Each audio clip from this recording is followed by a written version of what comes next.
कि मई की गर्मी में 48 डिग्री टेम्परेचर में अपनी दोस्त के शादी में रेमंड का सूट पहनकर नाचने वाले नागपुरकर से पंगा नहीं लेने का बस। गडकरी बोलतात, जो बोलूंगा वो करूंगा वाले है। फडणवीस बोलूंगा नहीं लेकिन करूंगा वाले करतात, करूंगा वाले बोलतात करतात। का प्रचंड श्रद्धा ठेवावं इतका विश्वास जामतरावांवर टाकला गेला होता की आता नाही तो कोणीच नाही, हा नाही तो कोणीच नाही. पण ते एकदम पलटलं करेक्ट आणि मग ते सत्तेत बसले म्हणा किंवा मग हे झाले इंदिरा गांधींसोबत हे झालं. इंदिरा गांधींनी त्यांना काय सांगितलं होतं मला माहित नाही, पण ते तसं झालं आणि लोकांचा त्याच्यातला एक फोर्स चालला गेला. म्हणजे विदर्भाचं हे एक म्हणजे नागपूरचं किंवा विदर्भाचा हा एक खंत आहे किंवा प्रॉब्लेम आहे म्हणा की जोपर्यंत मुंबई पुण्याचा शिक्का नाही बसत तोपर्यंत त्याला ओळख नाही मिळत किंवा त्याला ॲप्रिसिएशन नाही मिळत. विदर्भामध्ये कसं होतं की राजकारणातली पत उतरली की वेगळा विदर्भ आठवतो. आता नितीन गडकरी असो किंवा मग देवेंद्र फडणवीस असो किंवा अनिस अहमद असो, नितीन राऊत असो, ही मंडळी किंवा आशिष देशमुख असो किंवा ही मंडळी महाविद्यालयाच्या याच्यामधून आली. त्यामुळे कार्यकर्ते म्हणजे विकास ठाकरे असो किंवा ही मंडळी आपली स्वतःची लिडरशिप तयार केलेली मंडळी. देवेंद्र फडणवीस इतक्या लहान वयामध्ये महापौर झाले. राजकारणात उतरलो निवडणुकीच्या तर मला जोड्यानं मारा असं म्हटलं होतं आणि त्यांना खरोखर आमच्या हिंगणघाटमध्ये एका जणांना जोडा मारला होता. म्हणजे आता सत्ता आल्यानंतर फेसबुकवर विजयादशमीला आपल्या वडिलाचा फोटोही काळी टोपी लावून टाकला जातो. ते लागल्यास याच्यावर करून तो मेकओव्हर करून टाकलेला गेलेला असतो किंवा नातवाचा फोटो टाकला जातो. तर आता संघाकडे सत्ता आली आणि ती बऱ्या काळ टिकणार आहे हे माहीत झाल्यानंतर लोक तसे टिंट होत राहिले. संधीचं सोनं करायचं तर सोन्याचं काय करायचं असा विचार करणारा माणूस आहे सुनील केदार. म्हणजे आपण संधीचं सोनं केलं पाहिजे असं म्हणतो, पण हे संधीचं सोनं नाही करायचं, संधीचं सोनं करायचं, पण सोन्याचं काय करायचं असा प्रश्न विचारू शकते. आणि मग सोन्याचे दागिने केले पाहिजे. आमच्या तिकडे असं म्हणतात पटातो टेक नाही तर आमटेक. तर ते पटातो टेक नाही तर रामटेकवाली केस आहे. म्हणजे अडचणी आली तर रामटेकमधून निवडून आणायचं. विदर्भाच्या मातीमध्ये कुस्तुबी आहे, त्याच्यामुळे गुजरातचा गांधी येतो आमच्या वर्दीला. कोकणातले विनोबा येतात, कोकणातले आंबेडकर आमच्या तिकडे येतात. म्हणजे काहीतरी आहे इकडे.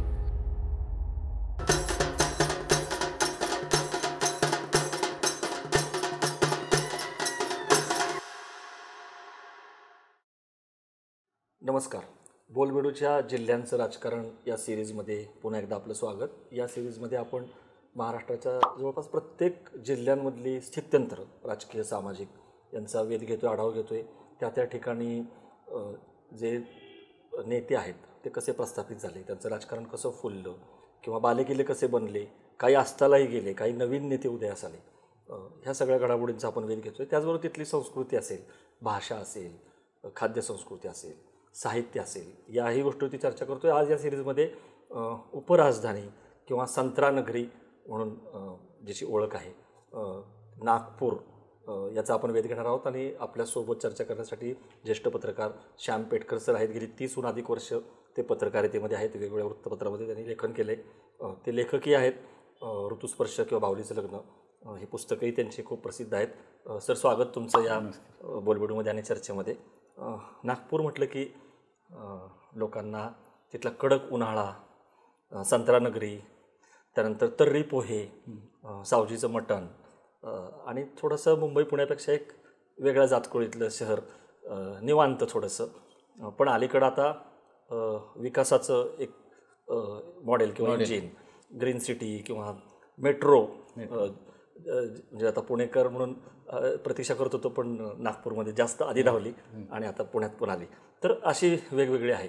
आणि इतिहास जर बघितला तर गोंड राजाचं राज्य, नंतर भोसलेंचं राज्य, आणि तिथं पण सगळ्या प्रकारचे हिंदू, मुस्लिम असतील, शीख किंवा कुणबी, कोष्टी वगैरे सगळा जे आपण कास्ट म्हणतो जातीय समीकरण ती दिसतात.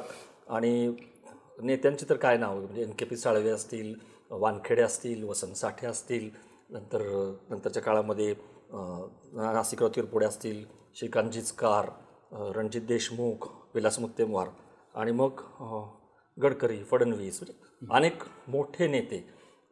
त्यामुळं आपण सुरुवात करूयात. पण तुम्ही सुरुवातीला काय सांगाल नागपूरबद्दल? ही तर बरोबरची ओळख झाली, पण थोडीशी वेगळी वैशिष्ट्य नागपूरची तुम्हाला जाणवलेली, वेगळा इतिहास की जो प्रेक्षकांना पण ऐकायला आवडेल. नागपूर संत्रानगरी असं म्हटलं जाते, पण ती तशी आता जुनी ओळख झालेली आहे. संत्रानगरी कापसाची हे बाजारपेठ किंवा ही जुनी ओळख झाली नागपूरची. हां, ठीक आहे, संत्रा त्या अमरावतीच्या आणि त्या वरुडच्या किंवा या पट्ट्यामध्ये होतो नागपूरमध्ये. हा, पण नागपूरच्या आजूबाजूला जसं उमरेड आहे, उमरेडची धोतर किंवा नागपूरची साडी, नागपुरी साडी कोष्टी लोकांची, ती खूप एकेकाळी गाजलेली हे होती. म्हणजे इंदिरा गांधींनी देखील ती साडी मागून घेत होत्या, इंदिरा गांधी, नागपूरची साडी.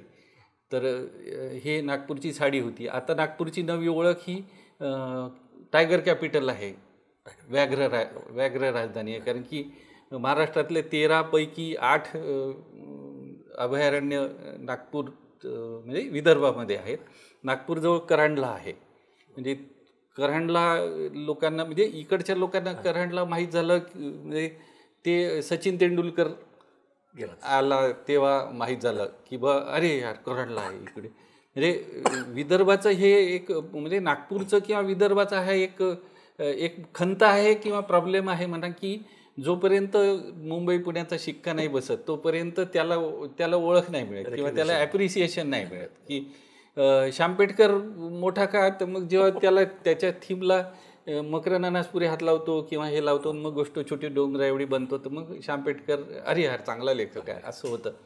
तसं नागपूरचं ते आहे की करांडल्याला किंवा आता ताडोबाला येऊन गेलं, किंवा मग बोर धरण नागपूरपासून जवळ आहे, नागपूरपासून वर्धा जवळ आहे, आणि ते जगातलं प्रेरणा पर्यटन आहे. म्हणजे विनोबा गांधी, महात्मा गांधी झाले किंवा विनोबा झाले, किंवा मग इकडे तुकडोजी महाराज आहेत, किंवा मग तिकडे पंजाबराव देशमुख किंवा गाडगेबाबा आहेत. म्हणजे नागपूर विद्यापीठाला देखील तुकडोजी महाराजांचं नाव दिलं. मोठं केंद्र आहे नागपुरात.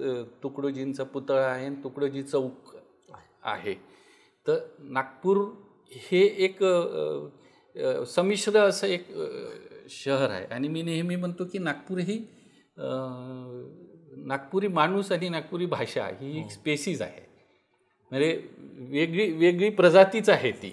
म्हणजे मानवातली एक वेगळी प्रजाती आहे नागपूर शहर. जसं पुणेरी तसं पुणेरी तसं नागपुरी माणूस हा ठसक्याचा आहे. तो स्पष्ट बोलतो आणि सरळ बोलतो, पण जरा तिरकस आहे. म्हणजे मी नेहमी सांगतो की बा आमच्या सुनबाईल, म्हणजे सासरे जर खोकलत असेल आणि सुनेनं विचारलं की बा का बरं काऊन सासरी खोकलून राहिले, तब्येत बरी नाही का, तर ते सासरा म्हणते नाही जरा शौकानं खोकलून राहिलं होतं. म्हणजे असं तो बोलणार नाही. म्हणजे नागपुरी माणूस आपल्या पोराला सरळ अभ्यास करायचा नाही म्हणणार, बाबू टी व्ही पाहिजे म्हणून, हां एवढं टी व्ही घेतला म्हणून आपण, की एवढं कनेक्शन घेतलं म्हणून 350 रुपये महिना भरतो म्हणून, आणि एवढे लोक एवढे हे करतात म्हणून आपल्यासाठी कार्यक्रम तयार करतात, एवढे बिचारे खपतात, पैसे लावतात, तर मग आपण नाही पाहायचं का म्हणून, अभ्यास परीक्षा काय पुढच्या वर्षी येत आहेत म्हणतात. असं बोलण्याची पद्धत आहे. किंवा नागपुरी भाषा वेगळी आहे, नागपुरी शब्द वेगळे आहे, नागपुरी विचार करण्याची शैली वेगळी आहे, जरा खूड आहे. म्हणजे की तिच्या म्हणी किंवा वाक्यप्रचारही बरोबर करून राहिलो, भेटून राहिलो. म्हणजे हिंदीचा प्रभाव आहे. म्हणजे नागपुरीचं भाषांतरच एक प्रकारे नाही, नागपुरी भाषेवर आहे ना, नागपुरी भाषेवर, नागपूर ही एक स्वतःची भाषा आहे. नागपुरी एक बोली भाषा आहे, एक झाडी बोली आहे, चंद्रपूरची आणि तिकडची आणि झाडीपट्टीतली, आणि इकडची एक वऱ्हाडी आहे, त्याचं ब्लेंड आहे, आणि त्याच्यावर पुन्हा हिंदीचा प्रभाव आहे. प्रभाव कधी कधी गंमत वाटते सर, आता म्हणजे मी सोलापूरकडचं आहे, तर सोलापूरला ती बेची भाषा आहे, आबे काबे वगैरे, आणि ती नागपूरला पण आहे. म्हणजे तसं बघायला तर सोलापूर नागपूर दोन टोक आहेत, पण आबे काबे म्हणजे जे एक शिव्या मस्त दणदणीत देतात ते एक आहे. बहिताड वगैरे शब्द, तर हे पण एक वैशिष्ट्य आहे. तर हे काय आहे, म्हणजे जसं हे ठीक आहे तुम्ही म्हटलं ब्लेंड, एक वराडी, एक झाडी किंवा हिंदीचा नागपूरची स्वतःची भाषा आहे. म्हणजे नागपूर, पुलाच्या पलीकडचं नागपूर आणि पुलाच्या अलीकडचं नागपूर हे वेगळं आहे. पुलाच्या अलीकडे म्हणजे पहिले महाल आणि तो परकोट, तो जो भोसलेंचं हे होतं गांधी गेट आणि त्याचं परकोट, हे एक हे होतं मोठं, तर ते नागपूर होतं खरं नागपूर. नेहरूंच्या काळामध्ये एक 80वं अधिवेशन झालं काँग्रेसचं. त्या काळामध्ये काँग्रेस नगरपासून अलीकडे बजाजनगर आणि या भागामध्ये राहुट्या टाकल्या होत्या, आणि बजाजनगरमध्ये अजूनही 80 फुटाचा तेव्हाचा ध्वजस्तंभ आहे, की ते 80वं अधिवेशन असल्यामुळे. तर तेव्हा ज्या राहुट्या टाकल्या आणि मग त्या राहुट्या टाकल्या, आणि नंतर ते अधिवेशन झाल्यानंतर ते जंगल तोडलं गेलं होतं किंवा स्वच्छ झालं होतं. सहज आहे की मग लँड माफिया तेव्हाही होते, आताही होते किंवा आताही आहे. ते 4 आठाण्याच्या भावानं ते प्लॉट विकले गेले, आणि महालमधले जो मराठी तबका आहे तो इकडे आला. मी नेहमी म्हणत असतो की तिकडच्या महालमधल्या जमिनीचे भाव 5,000 10,000 स्क्वेअर फुटाचे झाले, आणि मराठी माणूस जो आहे तो 8 आणे स्क्वेअर फुटाच्या लायकीचाच राहिला. त्याच्यामुळे तो विकून इकडे आला. पश्चिम नागपुरामध्ये जो देवेंद्र फडणवीसांचा मतदारसंघ आहे, पश्चिम नागपूरमध्ये आला. आता इकडचे भाव देखील वाढले, आणि मराठी माणसाची 5,000 10,000 5-10 स्क्वेअर फुटाचीच लायकी राहिली. त्याच्यामुळे मग तो मनीष नगरकडे किंवा बेस्याला शिफ्ट होतो आहे. हे नागपूरचं असं एक स्थित्यंतर आहे. पण तिकडे मग उत्तर नागपूर किंवा तिकडे इकडे पुन्हा एक वेगळा वर्ग राहतो नागपूरचा, आणि नागपूरची ती भाषा कॅरी होते इकडे देखील काही प्रमाणामध्ये. किंवा अगरबत्ती से मुर्दा जलाने की बात कर रहा क्या, चिता जलाने की बात कर रहा क्या, हे टोक नागपुरी माणूस गाठू शकतो. किंवा मग मी जेव्हा तरुण भारतला होतो, आमच्या समोरून नेहमी वराती जायच्या. मी एक दिवस सहज चहा प्यायला बाहेर उभा होतो आणि वरात केली. एक किस्सा थोडासा मोठा. तर वरात चालली होती, आणि मे महिन्याचे दिवस होते, आणि एक नागपुरी माणूस नाचत होता सूटगीट घालून. एवढ्या उन्हाळ्यात 47-48च्या उन्हामध्ये सूट घालून फक्त नागपुरी माणूस नाचू शकतो. तर तो नाचत होता, आणि मग त्याला एका जणानं कोणीतरी पाय पडला त्याच्या पायावर नाचता नाचता. त्याच्यामुळे, आणि लग्न आहे, वरात आहे, आणि ते आहे विदर्भामध्ये किंवा ते खूप जास्त मोठ्या प्रमाणात होते की तोरणा मरणाला पाहिजे. तर तो आपल्या रंगात असेल, त्याच्या पायावर पाय पडला तर तो म्हणला की ऐसे कैसे पैर दे दिया, अरे नाचता नाचता पडला. आणि त्याच्यात तो वधू पक्षाचा ज्याचा पाय पडला तो. तर मग हा त्यांची भाचाबाची झाली, मग यानं त्याला डायलॉग मारला. हा नागपुरी आहे की मई की गर्मी में 48 डिग्री टेम्परेचर में अपनी दोस्त के शादी में रेमंड का सूट पहनकर नाचने वाले नागपुरकर से पंगा नहीं लेने का बस. क्या बात आहे. वा. तर ही नागपुरी शैली आहे. पुन्हा नागपूरचं 0 माईल आहे, नागपूरची संघभूमी आहे, नागपूरची तिकडेच म्हणायचं दीक्षाभूमी आहे, किंवा भोसल्यांचं हे आहे. गवळी राजवटीचे काही खुणा आहे, गोंड राजवटीच्या काही खुणा आहे, इंग्रजांनी बांधलेल्या चांगल्या इमारती. हायकोर्टाची इमारत, म्हणजे त्याला रिझर्व्ह बँकेची इमारत, की हायकोर्टाच्या इमारतीला तर तेव्हा दगडातली कविता असं म्हटलं गेलं होतं. किंवा मग तुमची कमिशनरेटची इमारत आहे, किंवा जुने काही कॉलेजेस आहे. आता त्याला मॉरिस कॉलेज आहे किंवा हिस्लॉप आहे. ह्या ज्या इमारती, किंवा राणीचा महाल म्हणून, इंग्लंडच्या राणीचा महाल म्हणून बांधलं गेलेलं कृषी विद्यापीठ, म्हणजे कृषी महाविद्यालयाची जी इमारत आहे ते राणीचा महाल म्हणून बांधलं गेलं होतं. आणि तेव्हाच्या आंदोलकांनी, मुंजे वगैरेंनी त्या राणीच्या पुतळ्याला काळं फासलं होतं, आणि मग तो रातोरात बदलून पुन्हा आणला होता. सर तुम्ही फार सुंदर चित्र उभा केलं, म्हणजे नागपूरचं चित्र इतकं सुरेख हे केलं. तर या सगळ्या पार्श्वभूमीनंतर आपण आता सुरू करूयात. दोन प्रवाह सर वेगळे धार्मिक सामाजिक आढळतात नागपूरमध्ये. म्हणजे एक हेडगेवारांनी संघाची स्थापना केली RSSची, त्याला आता 100 वर्ष होतील, आणि ते रेशीमबाग म्हणून नागपूरमधलं एक महत्त्वाचं केंद्र आहे. आणि दुसरं म्हणजे डॉक्टर बाबासाहेब आंबेडकरांनी दीक्षाभूमी 56 साली ते घेतलं. तर एक दोन वेगळे प्रभाव, त्याच्याकडे आपण येऊयात. पण त्याच्या आधी तुम्ही नेहरू काळ वगैरे उल्लेख केला, किंवा इंदिरा गांधी कशा पोष्टी साडी वगैरे. सुरुवातीला जो बालेकिल्ला होता नागपूर राजकीयदृष्ट्या तो काँग्रेसचाच होता. म्हणजे सुरुवातीला काय होतं तिथं, म्हणजे जेव्हा आपण स्वतंत्र झालो, पहिल्या जेव्हा निवडणुका झाल्या लोकसभेच्या, मला वाटतं 51-52 नंतर 57 वगैरे, तर काय होती परिस्थिती.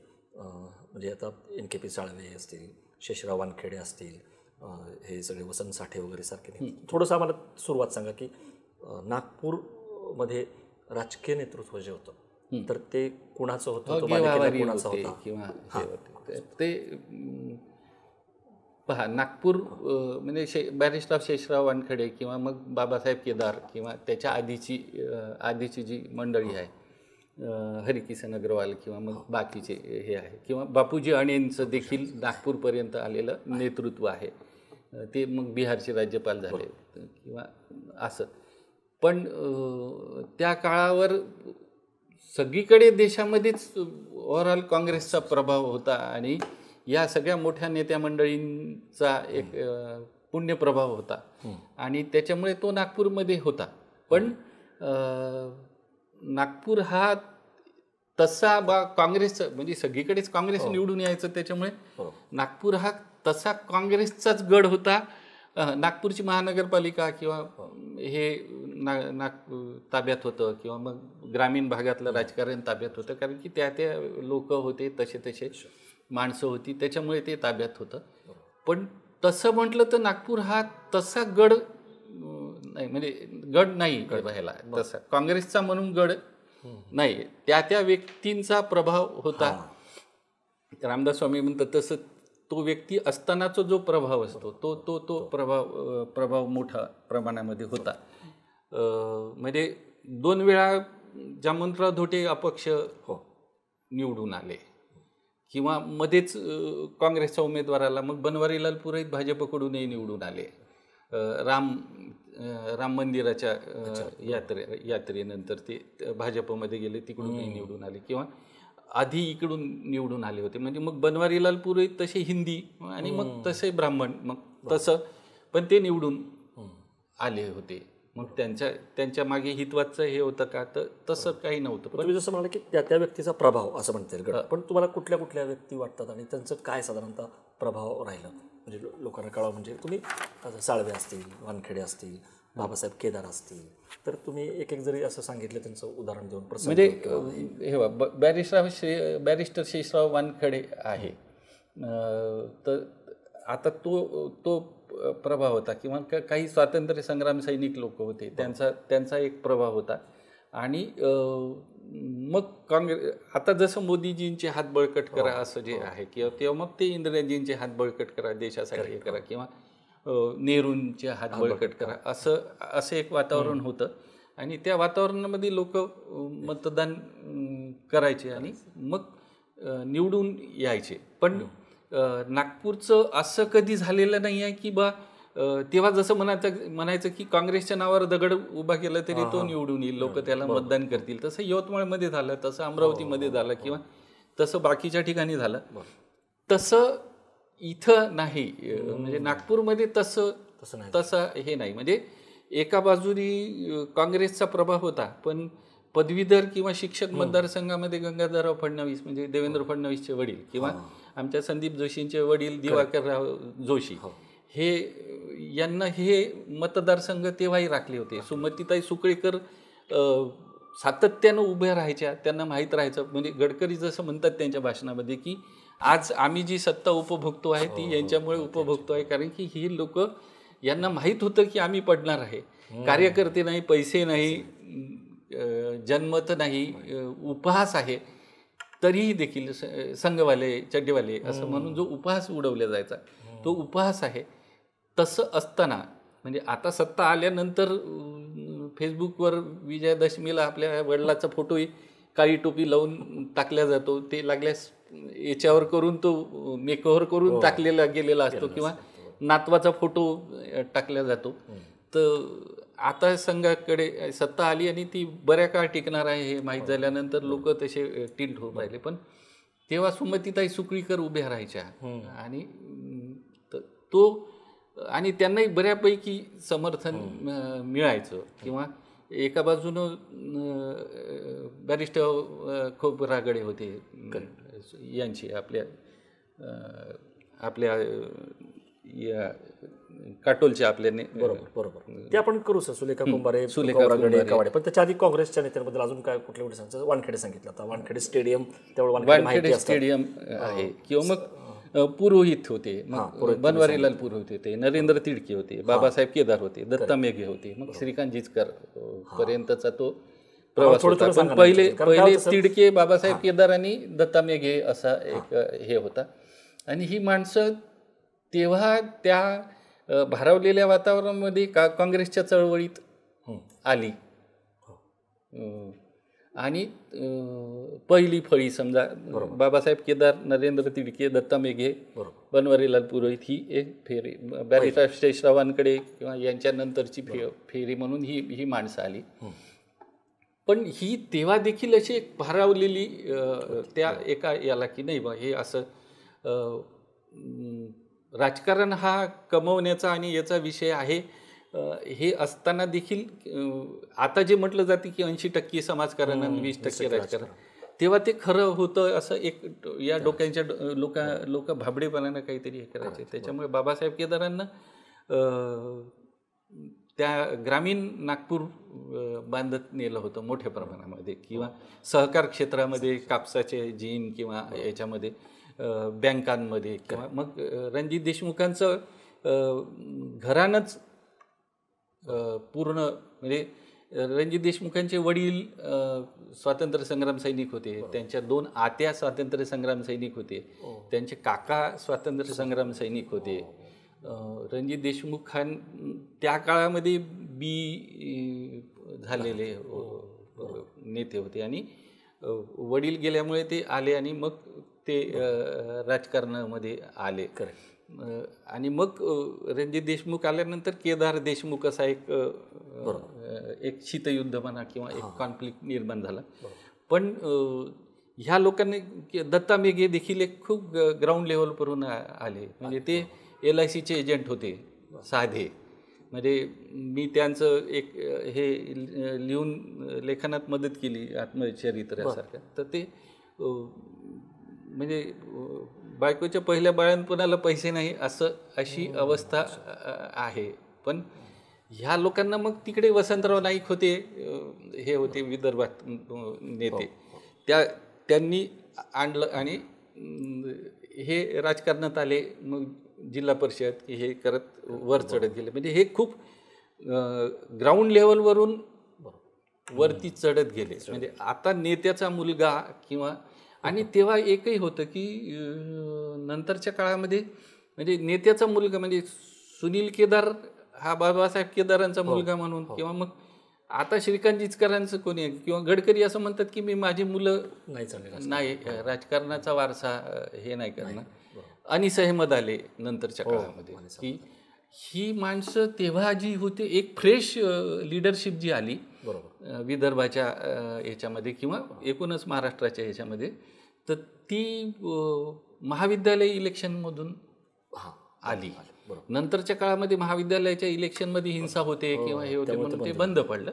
पण ही जी फ्रेश लिडरशिप आहे म्हणजे आता जे घराणेशाहीवर खूप बोललं जातं, तर ही फ्रेश लिडरशिप जी आहे ती महाविद्यालयाच्या इलेक्शनमधून आली. की मग आता नितीन गडकरी असो किंवा मग देवेंद्र फडणवीस असो किंवा अनीस अहमद असो, नितीन राऊत असो, ही मंडळी किंवा आशिष देशमुख असो किंवा ही मंडळी महाविद्यालयाच्या याच्यामधून आली.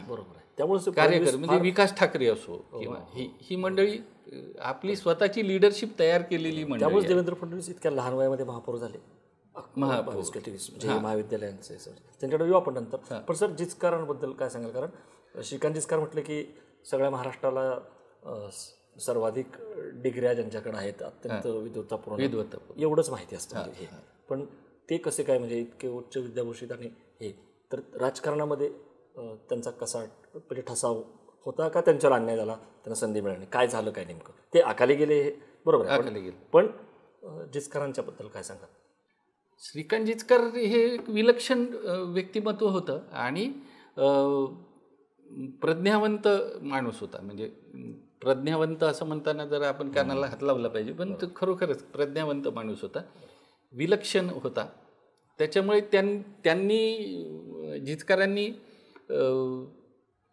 ते सावनेरमधून इकडून राजकारणात उतरले आणि तसे ते काँग्रेसी होते, काँग्रेसी विचारांचे होते. आणि मग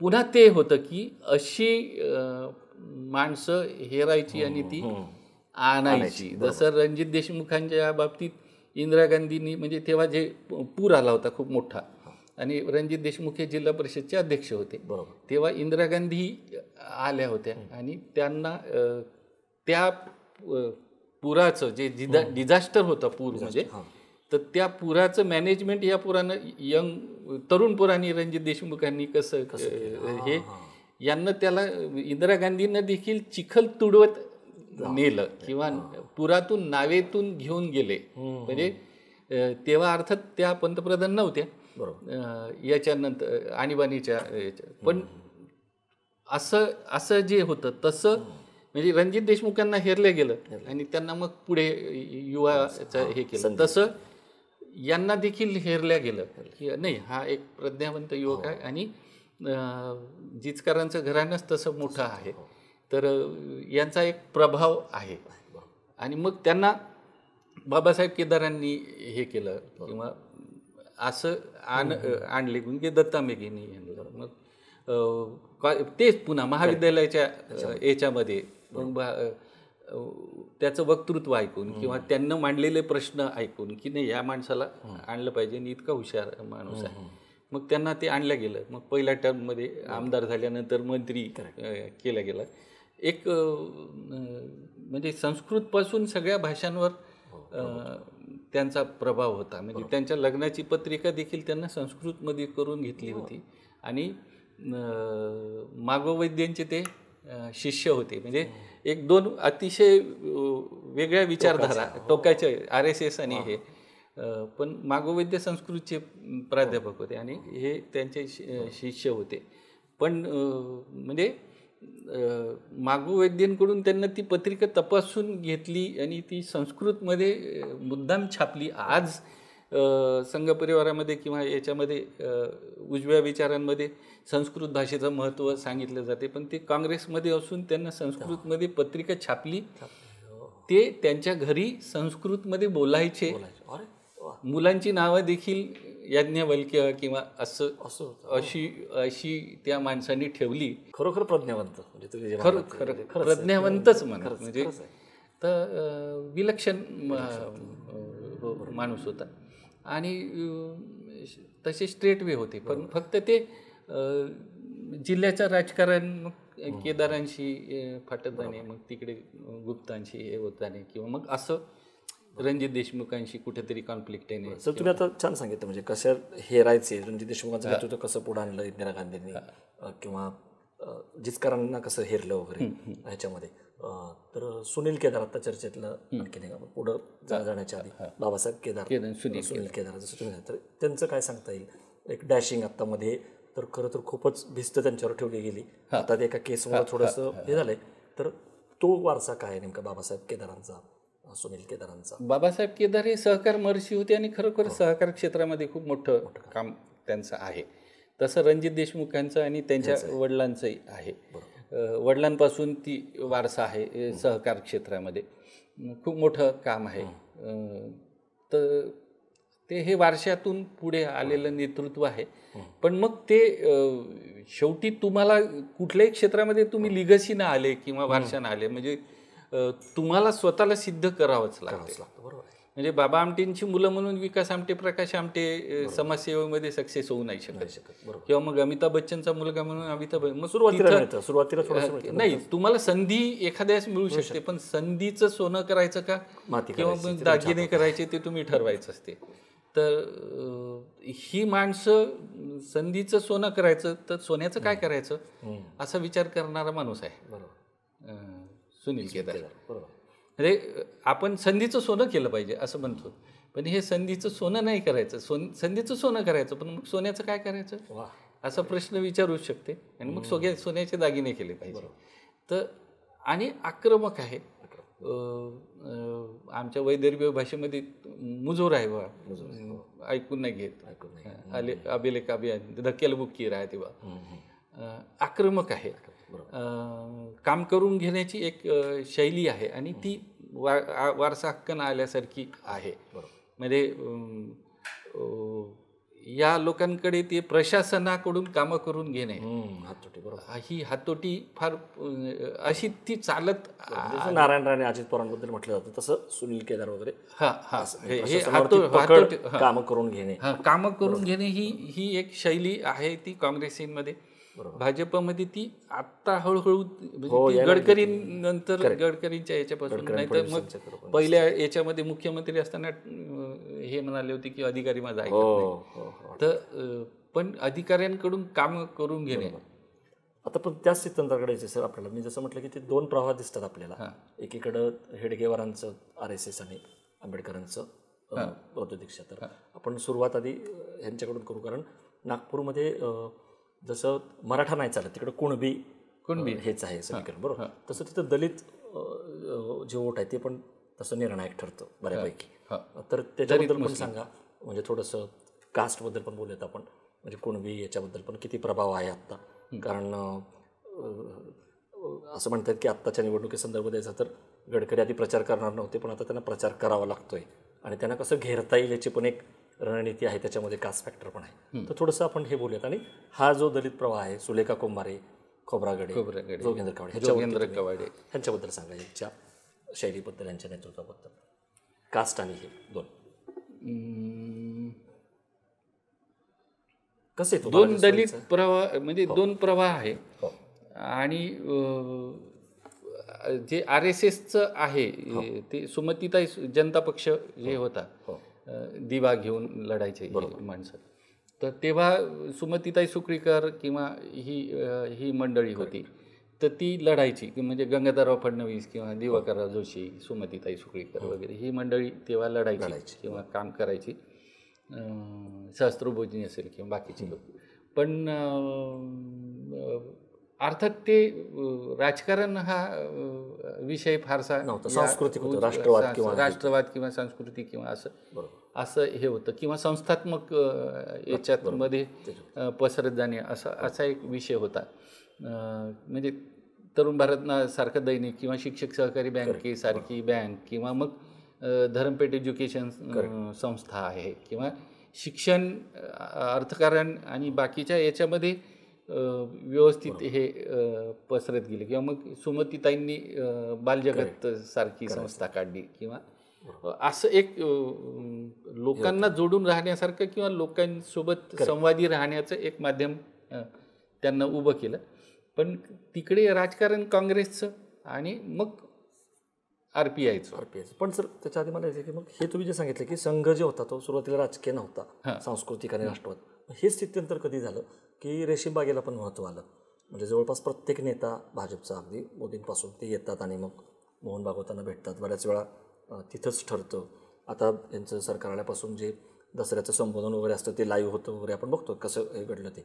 तर ते मला म्हणायचं आहे की संघ, आणि मला हे विचारायचं की आता असं अनेक जण म्हणतात की मोदी शहा वगैरे संघाला पण वरचढ झालेले आहेत, म्हणजे संघाने आता पूर्ण शरणागती पण पत्करलेली आहे त्याच्यासमोर. म्हणजे मला माहीत नाही, तुम्ही सांगा की म्हणजे आधी तर इतकं नव्हतं राजकीय, जास्त फोकस तुम्ही म्हणता तसा राष्ट्रवाद किंवा सांस्कृतिक अशा याच्यावरती होता. पण संघाने पण राजकारणामध्ये अगदी उघडपणे नाही म्हणा, पण एक बॅक ऑफिस म्हणतो तसं एक एंट्री असते, संघाची भूमिका असते कुठल्याही प्रत्येक निवडणुकीमध्ये वगैरे. किंवा आता जसं बघतो की आपण अगदी भागवत जाऊन बिहारमध्ये पण म्हणतात की आरक्षणाचा फेरआढावा घ्या, हे एक असे टाकलेच असते ना लिटमस टेस्ट किंवा वगैरे. तुम्हाला हे म्हणायचं, हे स्थित्यंतर कसं सांगाल तुम्ही संघाचं किंवा रेशीम हे कधी घडायला सुरुवात झाली आणि हे खरं आहे का की आधी संघ वरचढ असायचा आणि भाजपचे नेते शरण जायचे आणि आता उलटं झाले बरोबर की संघ शरण जायला लागला आणि हे जे आहे नाही, आता कसं झालंय माहिती आहे का की आता सत्ता आली, ती स्थिरावली आणि आता ती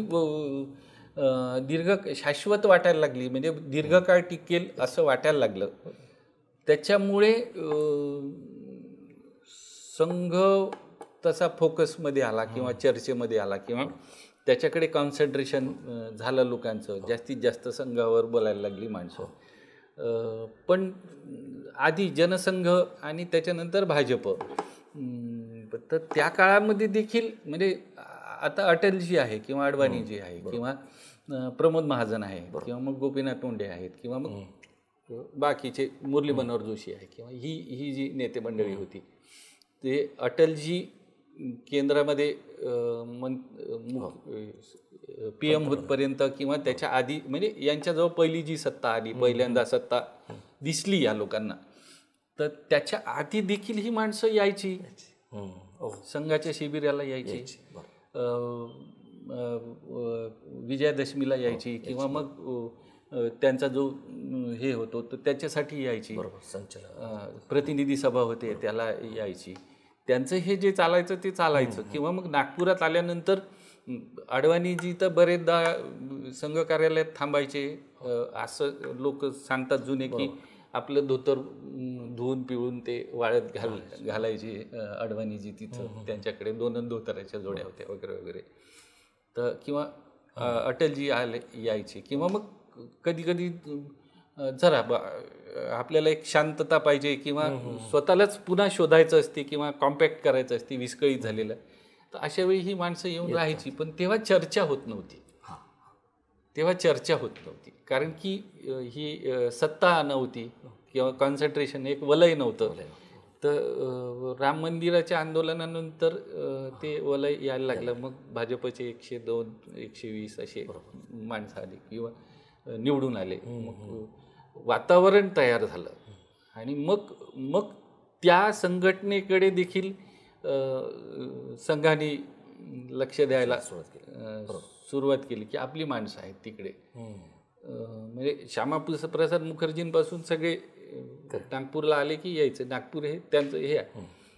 पण तेव्हा लक्ष दिलं नव्हतं, आता लक्ष दिलं जातं. आता लगेच पेपरवाले किंवा हे वाले भागवतांचं भाषण असेल तर ते लाईव्ह केलं जातं लगेच. म्हणजे ते तसं होतं. म्हणजे मी तरुण भारतला होतो तर मी जुने अंक चाळत बसलो होतो, तर महात्मा गांधींना पडसं झालं ही पहिल्या पानावरची सिंगल कॉलम बातमी होती. हां, अगदी स्वातंत्र्य. नाना पाटेकरचा फक्त डायलॉग नाही, मुख्यमंत्री को सर्दी हो गई, खरं पण असं होतं. हो, म्हणजे तरुण भारत असं होतं जुन्या तरुण भारतमध्ये. ते RSSचं हे म्हटलं जातं मुखपत्र, पण त्याच्या मला वाटते 51चा की 50चा अंक आहे तो, की त्याच्यात सिंगल कॉलम अशी बातमी होती की महात्मा गांधींना पडसं झालं. तर आता ती अवस्था वेगळी झाली ना, की आता मोदींची दाढी थोडीशी वाढली का किंवा ट्रिम झाली का याच्यावरही आम्ही लक्ष देतो, त्यांच्या जॅकेटमध्ये काय काय लिहिलं ह्याच्याकडे लक्ष देतो. तर हे असं झालंय, म्हणजे फोकस हल्लाय एवढाच विषय आहे. नाही तर ही माणसं पहिले येत होती, बरोबर, आता येतात की आता चर्चा होते, पूर्वी आता जास्ती चर्चा होते. मला आता याच्याकडे की 95 साली जेव्हा युतीचं सरकार आलं, म्हणजे पहिल्यांदा जेव्हा आलं आणि त्याच्यानंतर आपण बघितलं की मनोहर जोशी, मुंडे वगैरे, पण नागपूरमध्ये गडकरी आणि फडणवीस, म्हणजे भाजपचं जर खऱ्या अर्थाने म्हणतो, ह्या दोघांबद्दलही सांगा. गडकरींचं तर माहिती आहे की एक विकास पुरुष किंवा त्यांचं जे सगळंच त्यांचं जी दृष्टी आहे, इतके किलोमीटर रस्ते मी केले, उड्डाणपूल, कधी कधी आमच्या इकडे त्यांची काय काय विधानांची खिल्ली उडवली जाते की हवेतील बस आणतो किंवा काय, पण त्यांनी खूप प्रयोग केले. जगभर फिरतात ते, त्यांची दृष्टी आहे आणि प्रत्येक गोष्ट आपल्याकडे असली पाहिजे, म्हणजे इथेनॉलवरती चालणारी गाडी असेल वगैरे. तर ही जी एक विकासाची दृष्टी आहे, पण त्याच वेळेस एक रोखठोकपणा की मी अधिकाऱ्यांवरती बुलडोजर चालवेन किंवा हे करेन, असं त्यांचं भयंकर कधी कधी प्रक्षोभक आहे. तर गडकरींच्या या सगळ्या नेतृत्वाबद्दल तुम्ही काय सांगाल? आणि सगळ्यात महत्त्वाचं, गडकरींचे पंख छाटले असंही आता चर्चा आहे, ते दिल्लीमध्ये गेले, अध्यक्ष झाले, मग तो पुरती घोटाळा बाहेर काढला गेला, मग इकडं आले, मग कशी मोदींची एंट्री झाली, किंवा आता सुद्धा या दुसऱ्या टर्ममध्ये त्यांची जी खाती आहेत ती पण आपण बघितली तर गंगा सफाईचं खातं काढलं किंवा उद्योगाचं खातं काढलं वगैरे. तर हे सांगा, गडकरी कसे भरभरवर चढत गेले आणि खरंच ते आता थोडेसे उतरणीला लागलेत का? कारण अनेक जण म्हणत होते की कदाचित त्यांना तिकीट मिळणार नाही, अशी सुरुवातीला जेव्हा आधी आली पहिली त्यात त्यांचं नाव नव्हतं. तिथं म्हणजे गडकरींच्या हास्यास्पद चर्चा होती की गडकरींना तिकीट मिळणार नाही किंवा मग आता गडकरीला पाडलं जाईल किंवा असं आतमधून एक हे आहे. एक तर गडकरी हिमसेल्फ अ ब्रँड आता, त्याच्यामुळे गडकरी आणि संघाच्या हेडक्वार्टरमध्ये भाजपचा एवढा तगडा उमेदवार पाडला जाणे तर असंभव, हे त्यांच्यासाठी जास्त इन्सल्टिंग आहे.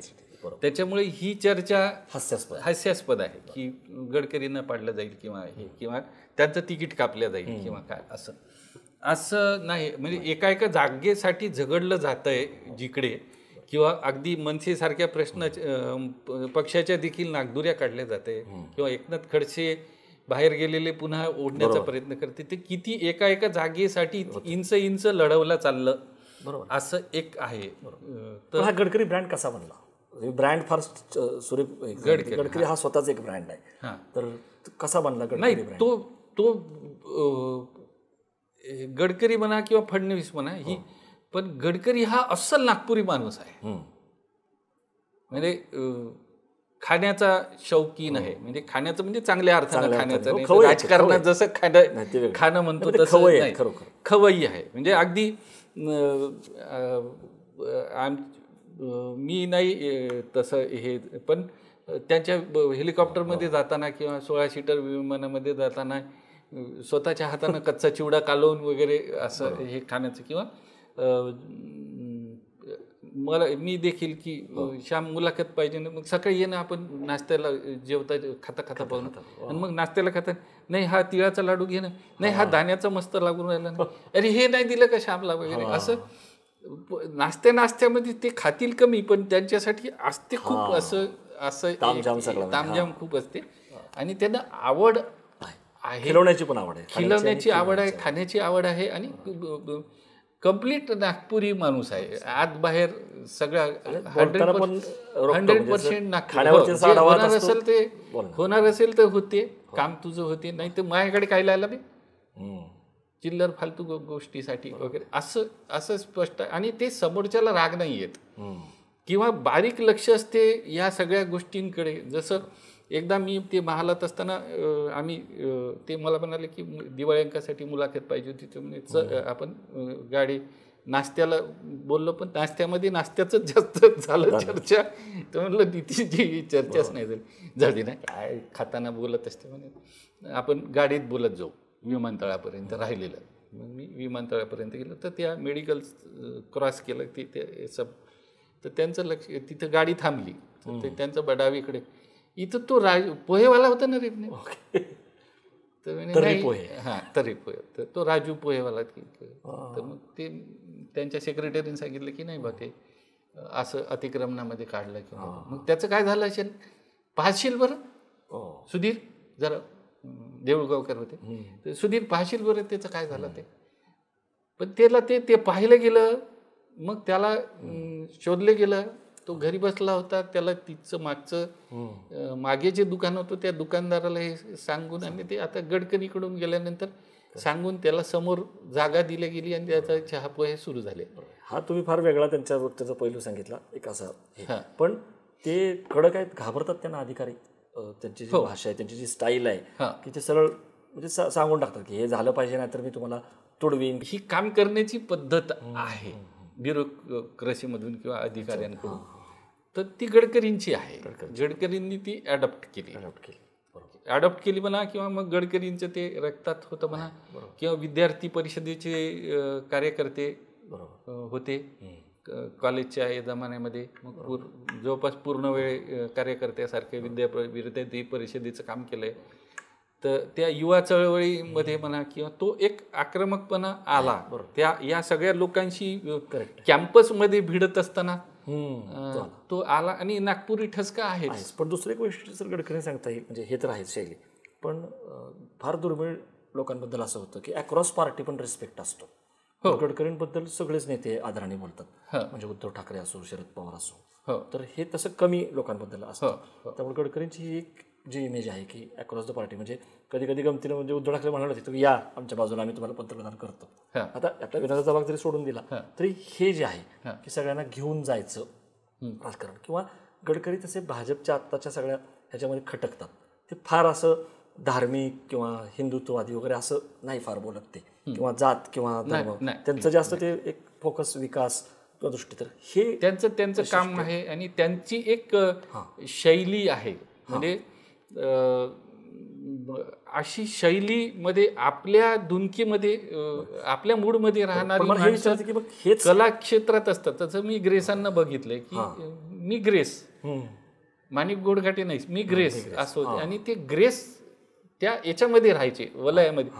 तसं गडकरी हे मी गडकरी, म्हणजे मी गडकरी असं नाही, पण एक वेगळे एंटिटी आहे आणि त्या एंटिटीच्या मूडमध्ये ते.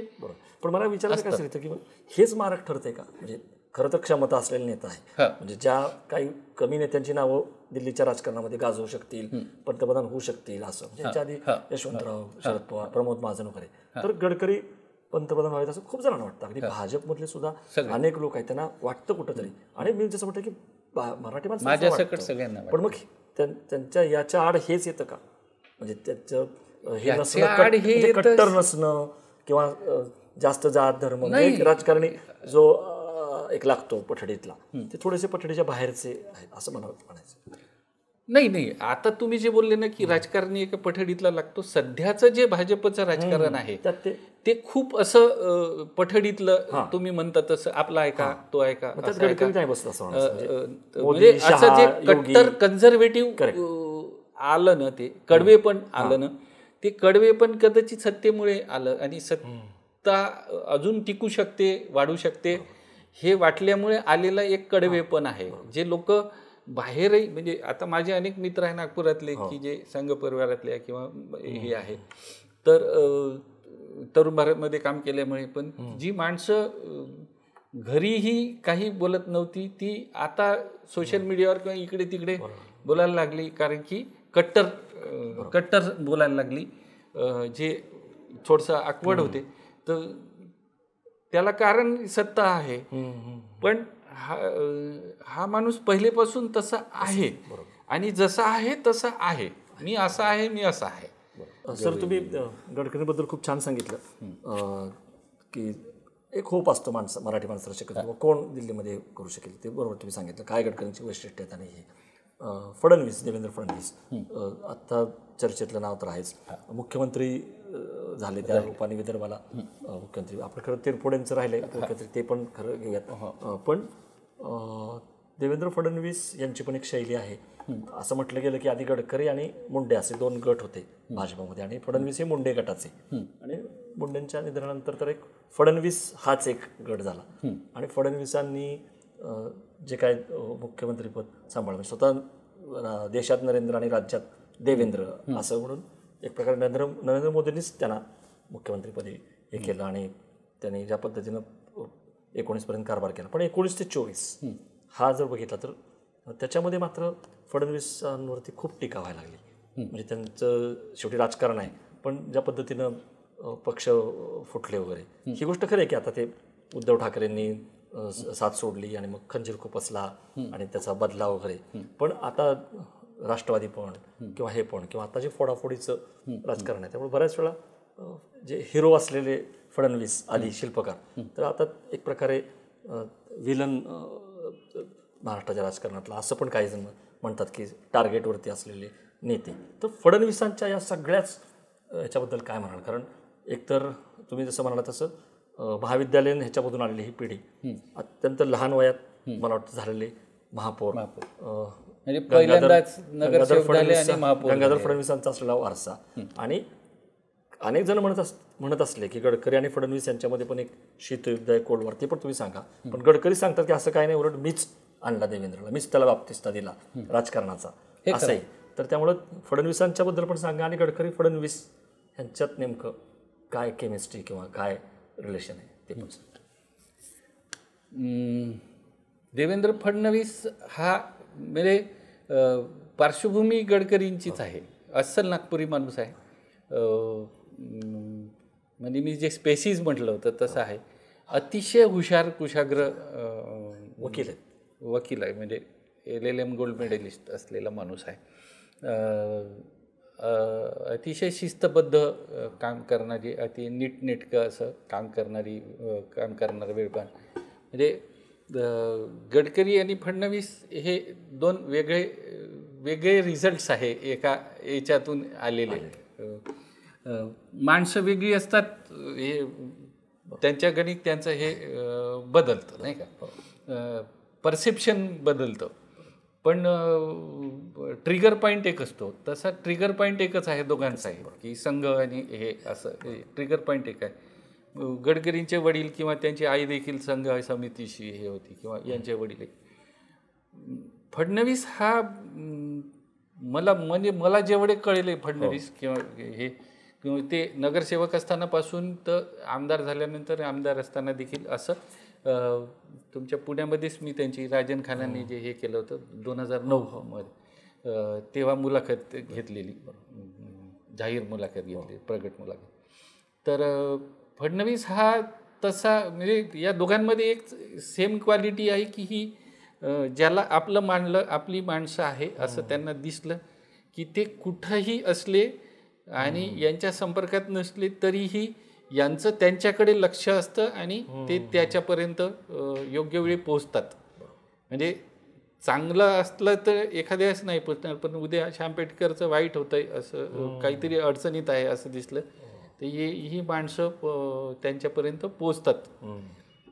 मी माझं नाव घेतलं पण मी उदाहरणादाखल नाव घेतलं. बरोबर. पण गडकरी बोलतात, जो बोलूंगा वो करूंगा वाले आहे.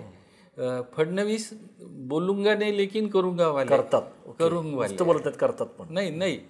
फडणवीस अलीकडे आक्रमकरित्या बोलायला लागले असं पहिल्यांदा दिसलं मला.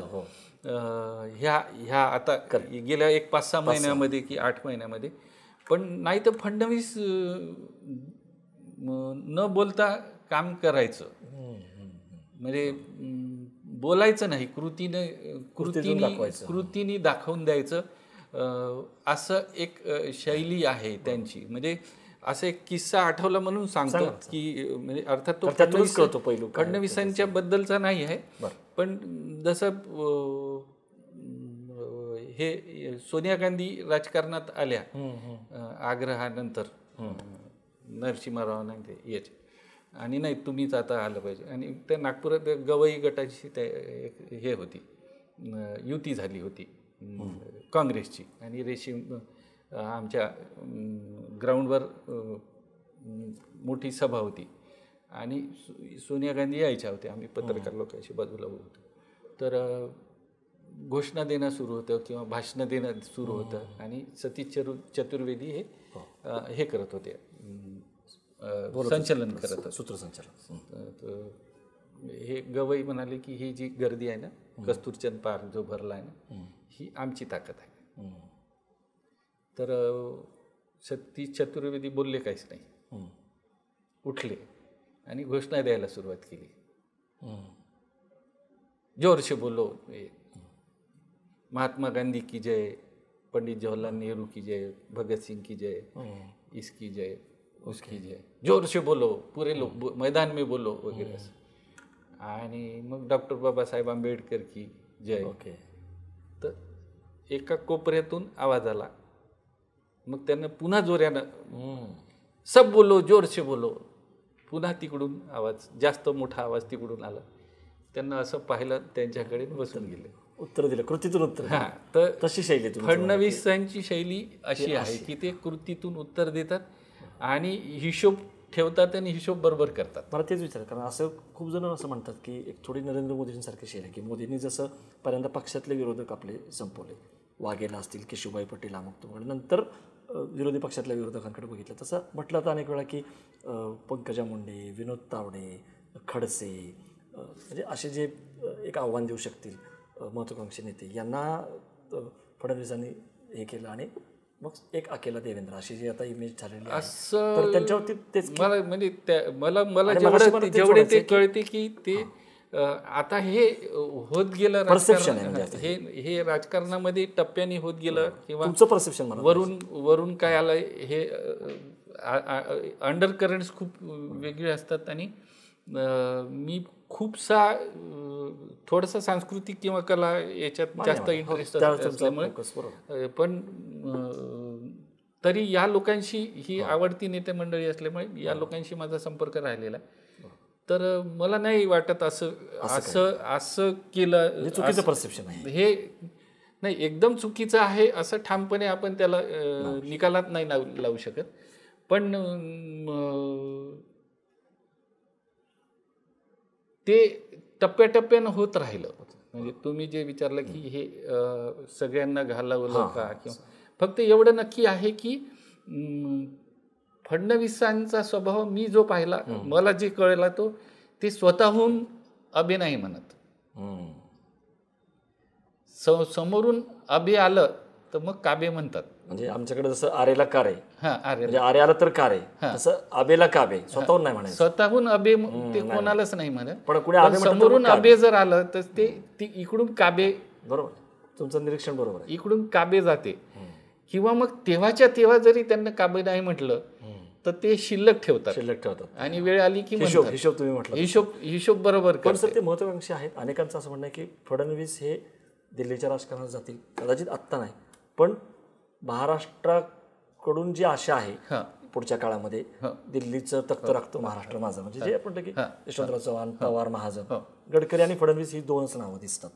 तर तुम्हाला असं वाटतं की भविष्यामध्ये आता पवार म्हणजे अगदी सांगायचं तर नरेंद्र मोदी त्यांचा वारसदार म्हणून निवडू शकतात का माहित नाही आपल्याला कारण शेवटी योगी आहेत शहा आहेत संघ पण महाराष्ट्राने आशा ठेवावी का की पुढच्या काळामध्ये दिल्लीमध्ये हे चांगले आपण आपल्या म्हणजे महाराष्ट्राचं विशफुल थिंकिंग बरोबर आहे यशवंतराव चव्हाणांपासून आपलं स्वप्न राहिलं की पंतप्रधान होतील किंवा असं पण तुम्हाला काय दिल्लीचे शरद पवार नंतर आता महाराष्ट्राचं दिल्लीतलं नेतृत्व मराठी माणसाचं नेतृत्व किंवा आशा गडकरी आहेत. पण भविष्यातले फडणवीस आहेत भविष्यातले फडणवीस असू शकतात आणि फडणवीस महत्वाकांक्षी आहेत का असं तुम्ही म्हटलं. आपण काम करतो तर आपण महत्वाकांक्षी असतो आणि त्यात गैर काय नसतं आणि गैर काय नसतं. मी लेखक आहे मला असं वाटते कॅप्टन व्हायचं नाही मी लेखक आहे मला असं वाटतं मी सिनेमे लिहितो आता 13 नावाचा सिनेमा आला मला महत्वाकांक्षा असली पाहिजे की माझा ऑस्करला गेला पाहिजे सिनेमा. तर तशी महत्वाकांक्षा फडणवीसांची असली पाहिजे.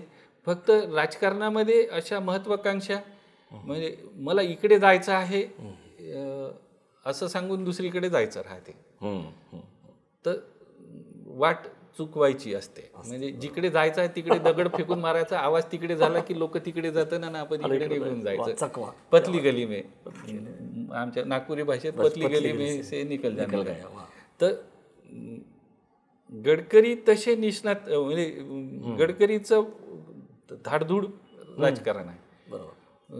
फडणवीस स्ट्रॅटेजिकल तुम्ही म्हणता की बोलणं कमी आणि करून दाखवणं स्ट्रॅटेजिकल खेळतात. फार सुंदर तुम्ही गडकरी आणि फडणवीसांच्या राजकारणाची शैली कशी आहे ट्रिगर पॉईंट कसं ते सांगितलं. सर आपण आता दलित प्रवाहाकडे येण्याच्या आधी नाशिकराव तिरपुडे म्हणजे उपमुख्यमंत्री पद जे मिळालं होतं ते आणि ते दबंग नेते असं वगैरे त्यांच्याबद्दल म्हणत होते.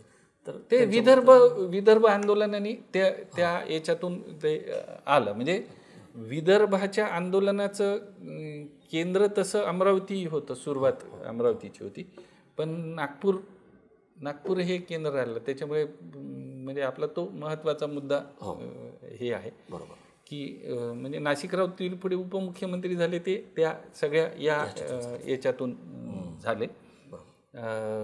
मग जामवंतराव धोटे आले आणि ते गोष्टी लोकांना हाताशी धरून ते 2दा अपक्ष म्हणून खासदार म्हणून निवडून आले आणि नंतर पडले. पण एक फायर होतं एक आपल्यावर अन्याय होतो ही भावना होती. त्या अन्यायाला वाचा फोडतो हा माणूस अशी एक हे होती.